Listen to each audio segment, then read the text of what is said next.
mas que comprova que o Vasco não tem feito de São Januário o seu alçapão. Se a gente for pensar que ano passado o Vasco perdeu para o Criciúma, aquele jogo da demissão do Ramon Dias, e depois foi perder para o Internacional quase no final do Campeonato Brasileiro, aqui em São Januário, e depois ficou um tempo, era algo que a gente meio que se enchia de orgulho, né? O Vasco, em casa, dá uma segurança. E se fosse no ano passado, daria até para, de alguma forma, a gente pensar, vamos lá, a gente precisa de 23, 24 pontos, são 8 vitórias. A gente tem 9 jogos em São Januário, vamos acreditar? Só que hoje não está dando para acreditar. E aí a pergunta é, como eu disse, por que isso está acontecendo? Será que é perda de confiança? Será que é uma fase? Casualidade? Sorte? Maneira do time jogar? Eu fui ouvir 2 companheiros queridos sobre esse tema, que é um tema instigante. São Januário sempre foi um alçapão, sempre foi uma diferença gritante, e que esse ano definitivamente não tem sido. Emerson Rocha e JP Escofano, nosso Escofano, agora comentarista da Super Rádio Tupi, e é com ele que eu vou começar esse papo. Por quê, João? O Vasco não tem sido feliz em São Januário. O que mudou para que o Vasco não consiga ter São Januário a seu favor? E não me vem com o negócio de torcida não, porque a torcida do Vasco apoia. Para que o Vasco não consiga ter rendimento, com esse rendimento tão fraco, jogando dentro dos seus domínios. Fala, João! Fala, Flávio, boa noite pra você, boa noite, pessoal ligado aqui no canal Atenção Vascaíno, JP Escofano passando por aqui da Super Rádio Tupi, já agradecendo o seu convite e respondendo sua pergunta, Flávio. Eu acho que o problema do Vasco é generalizado e não só aí para jogos dentro de casa. Eu acho que tá faltando pro Vasco, que eu vou falar agora, que eu vou discorrer, tá faltando pro Vasco ao longo de toda a temporada. E acho que é o mesmo ponto dividido em 2 partes. Vamos lá, eu acho que está faltando para o Vasco consistência defensiva. O Vasco é um time que precisa se defender melhor para sofrer menos, até porque tem um ataque que cria bastante, que converte suas chances, mas a sua defesa não acompanha o ritmo do time. É uma defesa muito instável e todo jogo, eu não sei vocês, mas eu fico com a sensação de que a defesa do Vasco vai entregar pelo menos um gol. E assim é muito difícil de jogar. O Vasco tem que ter uma defesa mais sólida, até por isso vai sofrer menos jogando dentro de casa. O Vasco saindo atrás do placar vai ser uma equipe que tem dificuldades para propor e é um time que tem dificuldades para jogar contra defesas mais fechadas, mais postadas. E acho que o Vasco, se parar de sofrer gols e sair na frente do placar, vai ter uma vida mais tranquila dentro de São Januário. E eu acho que essa questão da defesa sólida, ou a falta dessa solidez, passa muito pelo trabalho do treinador Fernando Diniz até agora. O Diniz nunca foi conhecido por ser um cara de ter grandes defesas, de formar grandes defesas. Tanto no Fluminense, no Cruzeiro, na Seleção Brasileira e até mesmo aqui no Vasco, eu acho que isso está sendo um calcanhar de Aquiles nos trabalhos dele. É um time que cria muito, converte muito as suas chances, mas é um time também que sofre demais na defesa e acaba tomando muitos gols. Essa falta de equilíbrio, eu acho que complica muito o jogo do Fernando Diniz e mina até um pouco da confiança do time. O Vasco dentro de São Januário parece estar sempre com a corda no pescoço, parece estar sempre precisando ganhar de maneira desesperada. E eu acho que futebol não é assim. De vez em quando, acho até que falta um pouco de calma para o Vasco dentro dos seus domínios. Os adversários vêm e sabem dessa pressão e acho que utilizam disso muito bem. O Vasco está sempre muito nervoso em São Januário e não pode ser assim. Eu acho que o trabalho do Diniz engrenar de vez, e agora com os reforços que chegaram, o Vasco tem que acertar essa defesa. Porque se acertar essa defesa, o ataque vai continuar entregando e o Vasco vai continuar somando pontos no Campeonato Brasileiro, que é o que mais importa nesse ano. Flávio, forte abraço para você e para todo mundo. Valeu, João. Ótima observação. E agora eu vou ouvir meu companheiro Emerson Rocha, também com sua opinião sobre esse tema. Um time que tem apenas 3 vitórias jogando em São Januário no Campeonato Brasileiro e 3 vitórias com 10 mandos, fazendo uma diferença danada no somatório geral de pontos. E aí, Emerson, por que São Januário não tem sido um alçapão fundamental para o Vasco em outras temporadas, com uma campanha só pior do que 2015 nesse ano de 2025? Fala, Emerson! Fala, Flávio, amigos ligados aqui nesse AVNews. Pergunta difícil, hein, Flávio? Boa noite para todo mundo ligado aqui no canal Atenção Vascaínos.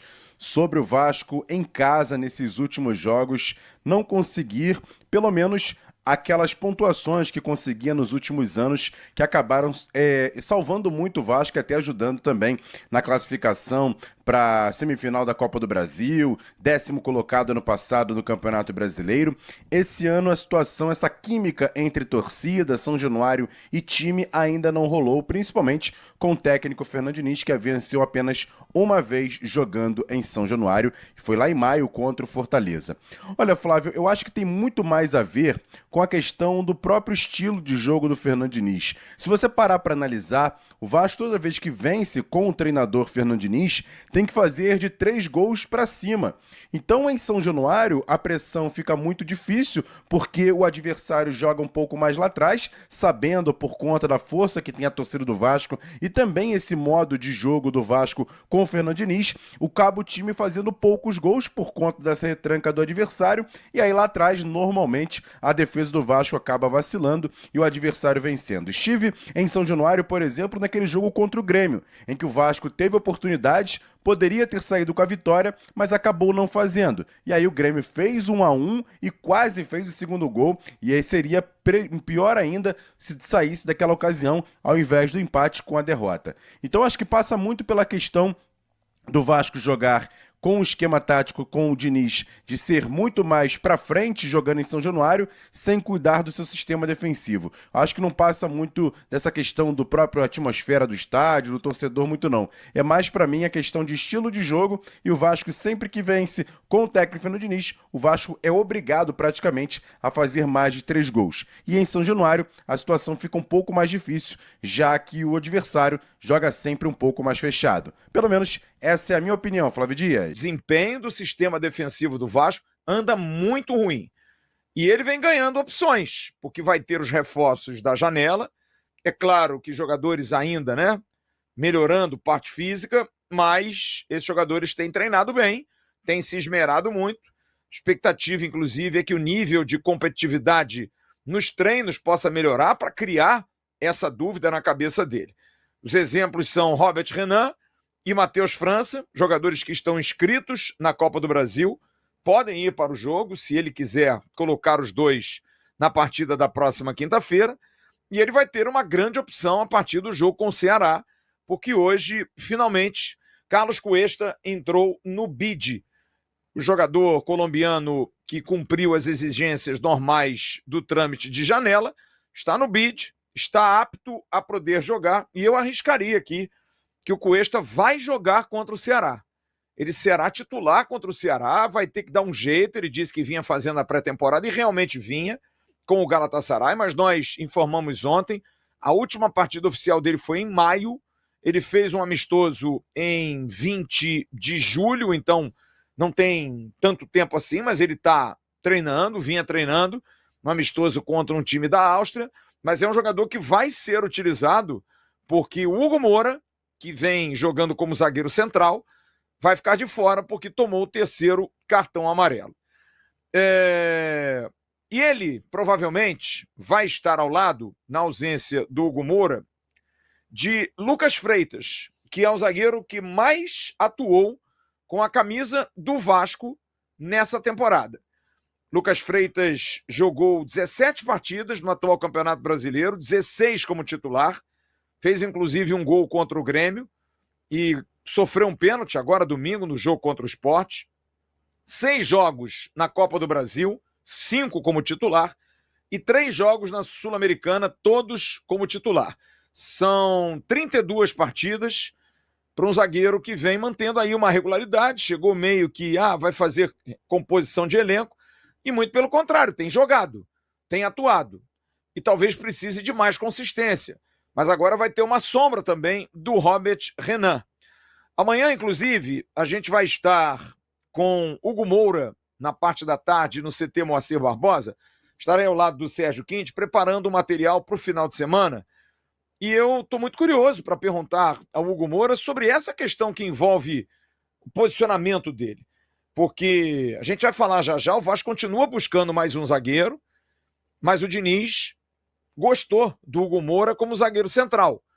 Mas será que o Hugo Moura como zagueiro central é melhor do que o Hugo Moura como volante? Ainda mais agora que abriu a brecha do Jair, com a lesão do Jair. Aonde será que ele se sente melhor? Ou ele vai ser político, dizer não, aonde o treinador me botar? Só que se ele quiser jogar de zagueiro, provavelmente ele vai ficar no banco. porque o Cuesta veio para jogar. O Vasco está pagando aí uma boa bagatela em euros, não é para deixar um jogador no banco. Apesar de que o Lloyd Augusto também custou bastante dinheiro, o Garré também buscou aí, né, o Vasco fazer um investimento enorme e os caras estão no banco. O Lloyd nem no banco vai.